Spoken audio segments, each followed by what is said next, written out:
السلام عليكم ورحمة الله تعالى وبركاته. مرحبا بكم في كويزين سيرين دي زاد. اليوم جيت نحضر معاكم طاجين الجلبانة. باش نحضروا هذه الوصفة يلزم لنا كمية معتبرة من الجلبانة. لازم لنا حوالي 3 حبات زرودية مقطعين بهذا الشكل، حبة بصل تكون كبيرة، عندنا طرف تاع الدجاج، عندنا نص صدر تاع الدجاج مرحي، عندنا قزبر ومخلط بمعدنوس، عندنا ثاني توابل، عندنا كركم، عندنا راس الحانوت، وعندنا فلفل كحل وشوية كمون. يلا تفضلوا معايا نحضروا الوصفة مع بعض. هنا في الطنجرة تاعي نحط زيت ونزيد نضيف له شوية زبدة، يعني كمية من الزبدة كما راكم تشوفوا هكذا، ونحطوا طرف تاع الدجاج تاعنا باش يتقلوا بهذا الشكل هذا كما راكم تشوفوا هكذا.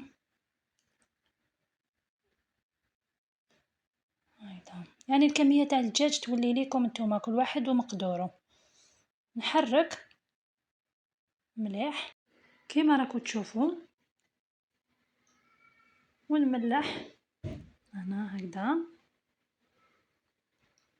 نحرك مليح هكذا بهذا الشكل هذا، ونحط البصل هكذا بهذا الشكل هكذا،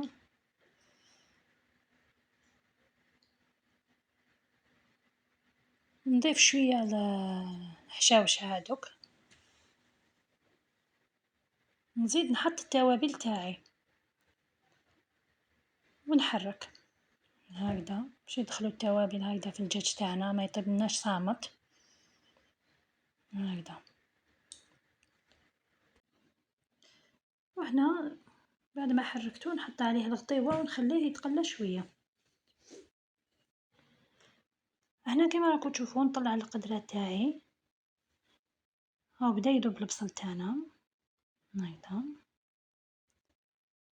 يعني الماكلة لازم دايما نقليوها مليح باش تخرج لنا بنينة. هذه هي. هنا في هذه المرحلة نضيف الجلبانة تاعي كما راكم تشوفوا، ونزيد نضيف عليها زرودية هكذا، قلت حوالي 3 حبات هكذا يكونوا ملاح. نحرك كمل نحرك مليح ونخليها تتقلى، نرد عليها الغطيوة ونخليها تتقلى.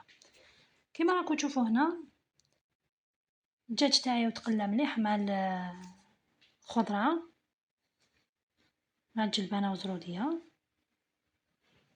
دوك ما بقى لي غير نمرق هكذا حتى يتغطى بما سخون طبعا، حتى يتغطى الدجاج تاعنا هكذا. انا نغلق عليها ونخليها طيب، وندور نحضر الكريات تاعي. عندي هنا نص صدر تاع دجاج، هنا نزيد له هنايا شويه راس الحانوت وشويه شويه راس الحانوت وشويه فلفل كحل عفوا، شويه توابل تاع دجاج تقدروا تضيفوهم كما تقدروا ما تضيفوهمش، وعندنا شويه فلفل كحل.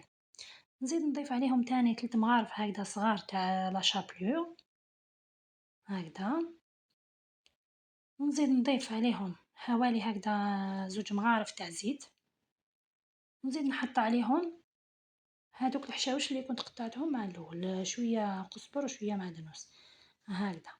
هنايا نحكم الخليط تاعي هذايا نعجنو نحركو مليح هكذا باش يدخلوا التوابل في الدجاج هذايا. ما نساوش هنا في هذه المرحله اختكم نسات الملح، ومن بعد حتى عاودت عجنتهم من جديد ودرت الملح وكورتهم بهذا الشكل هكذا. نكملهم كامل هكذا. هنا بعد ما كملتهم كامل نحط مقلة ندير فيها شوية زيت نحمرهم، يعني نقليهم هكذا كما راكم تشوفوا. نحط الكريات تاعي كامل هنا في المقلة بهذا الشكل هذايا هكذا، ونحركهم حتى يتحمروا كامل ويعطيونا هذيك بنة القوليان هكذا بهذا الشكل.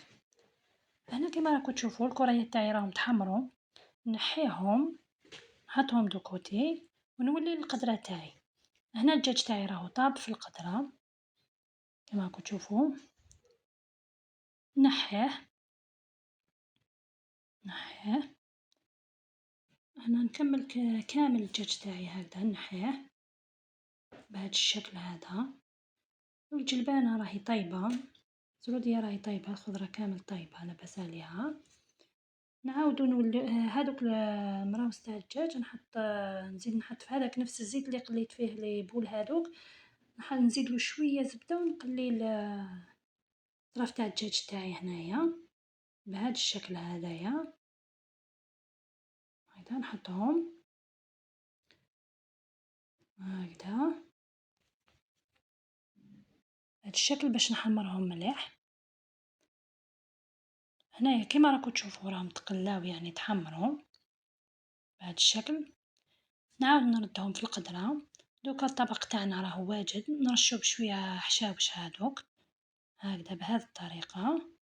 ودوك ما بقالي غير نوريهولكم في طبق التقديم. هذا هو الشكل النهائي للطبق تاعنا، خرج بنين يشهي. نتمنى تجربوه، يعني نتمنى يعجبكم وتجربوه وتدعموني بلايك وابوني وتخليوا لي تعليق شباب كيما نتوما. ودوك ما بقالي غير نقول لكم استنوني في وصفات قادمة بإذن الله تعالى. في أمان الله.